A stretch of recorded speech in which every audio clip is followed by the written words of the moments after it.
9वी मध्ये शिकणाऱ्या विद्यार्थिनीवर प्राणघातक हल्ला झालाय। विद्यार्थिनीवर धारदार शस्त्राने वार करण्यात आले।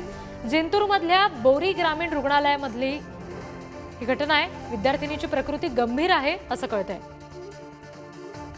एक धक्कादायक बातमी परभणीमधून 9वी इयत्तेत शिकणाऱ्या या विद्यार्थिनीवर प्राणघातक हल्ला झालाय। धारदार शस्त्राने तिच्यावर वार करण्यात आले। या विद्यार्थिनीची प्रकृती सध्या गंभीर आहे असं कळतंय।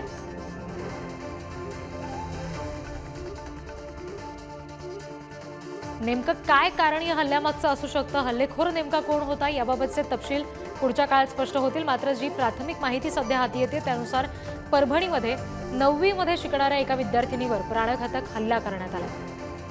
धारदार शस्त्राने या विद्यार्थिनीवर वार करण्यात आलेत आणि त्यामुळे तिची प्रकृती सध्या गंभीर आहे अशी माहिती कळतेय।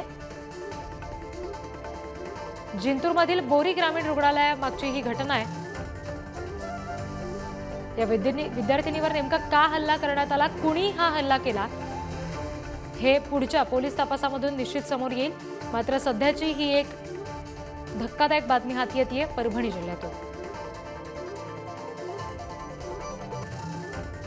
प्रतिनिधी अक्षय यांच्याकडून अपडेट्स घेऊयात। अक्षय, हल्लेखोर नेमका कोण होता, या विद्यार्थिनीवर का हल्ला करण्यात आला हे समजू शकलं का? परभणीच्या जिंतूर तालुक्यातील बोरी येथील ग्रामीण रुग्णालयाच्या बाहेर शाळेमध्ये जात असताना या 9वीच्या विद्यार्थिनीवर हल्ला करण्यात आला आहे।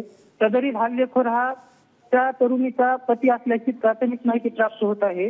तरुणीने आणि त्या मुलाने पळून जाऊन प्रेमविवाह केला होता। मात्र त्यांच्यामध्ये काहीतरी जमत नसल्यामुळे तरुणी आपल्या आई वडिलांकडे राहण्यासाठी आली होती।